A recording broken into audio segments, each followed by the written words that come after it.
Hello friends.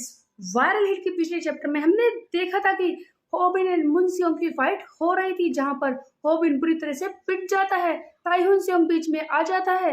इस chapter की शुरुआत में हम देखते हैं कि वो लड़के जो मुनसियोंग के जिम में साथी हैं और जिनमें से एक ने होबिन से फाइट भी की थी अपने आप को बेटर प्रूव करने के लिए, वो गायोल के घर के बाहर खड़े हैं और फिर से बातें कर रहे हैं। उन्हीं में से एक कहता है कि मुनसियोंग और होबिन की फाइट हो रही है और लोगन ऐसा करा रहा है, वैसे सेंस तो ये बनती है कि तुम्हें उससे लड़ना चाहिए था।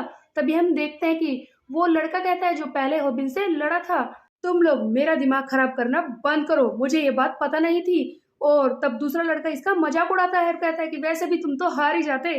तब वो कहता है कि मैं तुझे मार दूंगा, समझे, तू मेरा दोस्त हो, चाहे मेरे सामने ये सब बोलना बंद कर। ये सारे बातें कर ही रहे थे, तभी हम देखते हैं कि वहां पर आ जाती है गर्ल जो अपने फोन पर अपने डैड से बात कर रही थी और कहती है कि डैड, आपने मुझसे प्रॉमिस किया था कि आप आज कूड़ा बाहर ले जाएंगे और फिर से मुझे ये करना पड़ रहा है। ओल्ड मैन, आप कभी भी अपना प्रॉमिस नहीं निभाते। और ये फोन काट देती है और सोचने लग जाती है कि मेरे डैड कभी भी प्रॉमिस नहीं निभाते। गायल की आवाज को सुनकर वो लड़के इसे पहचान जाते हैं कि यही वो लड़की है जिसने हमें उस दिन डांटा था। ये उस दिन की बात है जब होबिन गायल के घर पर आया था लैपटॉप लेने के लिए। और हम देखते हैं कि ये लड़के आकर इस गायल को परेशान करने लगते हैं। इनमें से एक गायल के बाल भी खींचने लगता है। तभी पीछे से इसके डैड चिल्लाते हुए आते हैं कि तुम क्या कर रहे हो मेरी बेटी के साथ। उधर हम देखते हैं कि लोगन एंड ताइहुन एक दूसरे के सामने खड़े हैं और तब ताइहुन कहता है कि तुम रुक क्यों नहीं रहे, लगता है तुम्हें लड़ाई में मजा आ रहा है, लगता है तुम बैडली मरे जा रहे हो कि तुम लड़ाई करो, मुझसे लड़ना चाहते हो। तभी हम देखते हैं लोगन कहता है कि ओ हांसो सियोंग जूनियर, तुझे पता भी है कि फाइट होती कैसे है। तभी मुन सियोंग बीच में इन्हें रोकता है और कहता है कि बस भी करो, मैं ये और नहीं करना चाहता, मैं नहीं लड़ना चाहता। मुन सियोंग कहता है कि मुझे लड़ना नहीं है, मैंने कुछ ऑफुल चीजें की हैं, मैं बहुत ही ज्यादा पैथेटिक बन गया था, मैंने सोचा ही नहीं कि मैं क्या कर रहा हूँ, क्या गलत कर रहा हूँ या फिर सही, लेकिन अब मैं अपनी गलती मान चुका हूँ, मैं और ज्यादा लड़ना नहीं चाहता, मुझे माफ कर दो, मुझे माफ कर दो होबिन। इस तरह से फाइट खत्म हो जाती है। लोगन बहुत ही ज्यादा डिसअपॉइंटेड है कि फाइट ऐसे खत्म हो गई, इतनी बोरिंग है।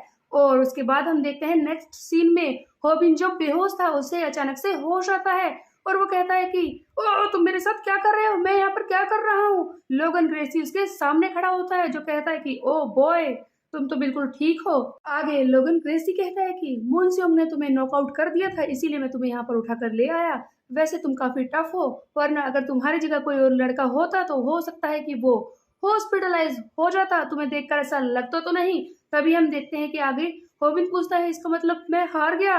इस पर लोगन जवाब देता है कि हाँ ऐसा ही है, और इसका मतलब ये भी है कि मैंने जो तुमसे प्रॉमिस किया था कि अगर तुम उस मुनसियोंग को हराओगे तभी मैं तुम्हें फाइटिंग टेक्निक सीरीज का फाइनल एपिसोड दूंगा, वो नहीं मिल पाएगा तुम्हें अब, क्योंकि तुम हार चुके हो, तुमने अपना प्रॉमिस नहीं पूरा किया। फाइटिंग टेक्निक सीरीज के फाइनल एपिसोड को तुम भूल जाओ। इस पर होबिन रोने लगता है और कहता है कि प्लीज मुझे माफ कर दो, वैसे मैं जानता हूँ कि मैं शेमलेस बनकर ये बात कह रहा हूँ कि मुझे वो एपिसोड चाहिए, मैं प्लीज उसे मांग रहा हूँ, मैं जानता हूँ कि आपके पास कोई रीजन नहीं है उसे मुझे देने का, मैंने अपना प्रॉमिस भी पूरा नहीं किया, लेकिन मुझे पावर चाहिए, मुझे कुछ बहुत ही ज्यादा जरूरी करना है, किसी का सीक्रेट मुझे बाहर लाना है और उसी इंसान से मुझे लड़ाई भी करनी है जो काफी ज्यादा स्ट्रांग है, इसके लिए मुझे स्ट्रांग बनना होगा और मुझे वो फाइटिंग टेक्निक सीरीज का फाइनल एपिसोड चाहिए, प्लीज मुझे वो दे दो।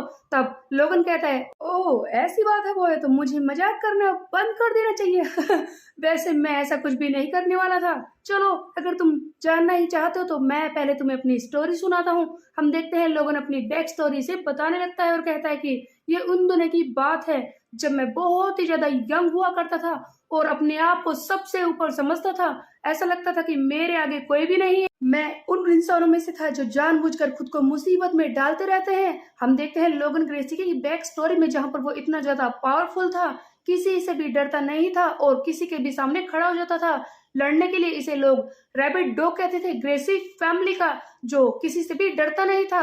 और लोगन यही बताना चाहता है कि वो फाइट करता था सरवाइव करने के लिए, अपनी जिंदगी को हमेशा दांव पर लगा कर रखता था। आगे लोगन बताता है कि उन दिनों फाइट मेरे लिए एक रिलीजन बन चुका था, मेरा एक धर्म जिसे मैं फॉलो करता था। और फिर एक दिन कुछ ऐसा हुआ, मेरा एक ट्रूप जिसे मैं लीड करता था, जिसका मैं किंग बन चुका था, उन्हीं में से किसी एक ने एक आदमी के लड़की के बालों को खींचा था और वो आया था मुझसे लड़ने के लिए। ये बहुत ही ज्यादा हैरानी की बात थी मेरे लिए कि एक आदमी मेरे सारे ग्रुप को और खुद मुझे पीटने के लिए आया है, सिर्फ इसलिए क्योंकि हम में से किसी एक ने उसकी बेटी के बाल खींचे थे। उस दिन मैं उस एशियन गाय से मिला था। आई गेस होबिन तुम भी समझ गए होगी कि मैं किसके बारे में बात कर रहा हूँ। वो आदमी जो बहुत ही ज्यादा स्ट्रॉन्ग था, जिसके सामने कोई टिक नहीं सकता था, बहुत ही ज्यादा खतरनाक था।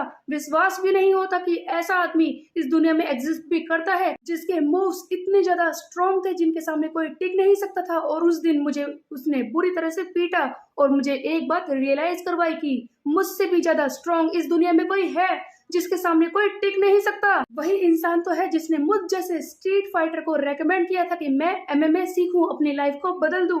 उसी ने मुझे इस मुकाम पर पहुंचाया है और फिर मैं कोरिया आ गया उसे ढूंढने के लिए। ये बहुत ही मुश्किल था क्योंकि मैं उसके बारे में कुछ भी नहीं जानता था, बस मुझे उसकी बेटी का नाम ही पता था।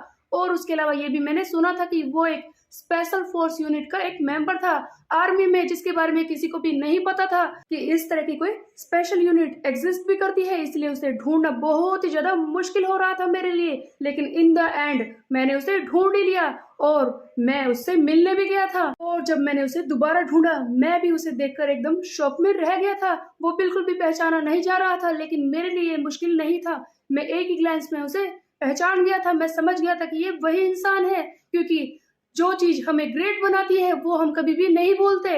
और उसे देखकर कोई भी बता सकता था कि ये वही इंसान है। और होबिन, शायद तुम भी इस बारे में समझ गए होगे।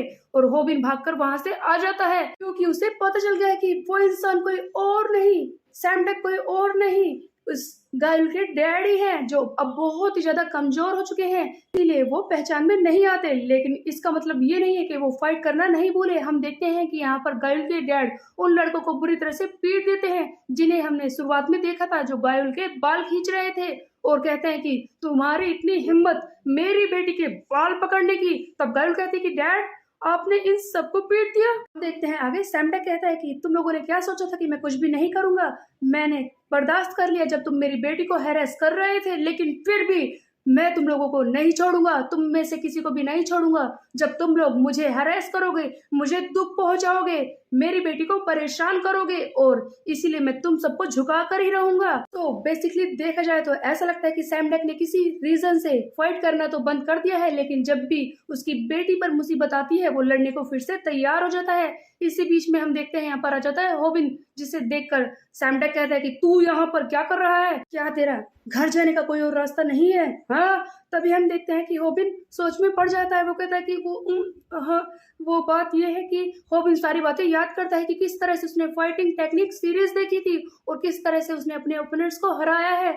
और वो अचानक से बहुत ही ज्यादा इमोशनल हो जाता है कि उसकी ये जर्नी, सभी लोगों का उसको हराना, और बाद में फाइटिंग टेक्निक सीरीज देखकर होबिन स्ट्रॉन्ग हो गया, अपने ओपोनेंट्स को हराया और फिर उसने अपना एक ऑफिस बना लिया। ये सारी बातें सोचकर वो बहुत ही ज्यादा इमोशनल हो जाता है। कहता है कि थैंक यू, मैं आपको कब से ढूंढ रहा था मास्टर। होबिन घुटनों पर आ जाता है, जिस इंसान को वो इतने दिनों से ढूंढ रहा था, जिसकी सीरीज को वो फॉलो कर रहा था, आखिरकार वो उसके सामने आ ही गया।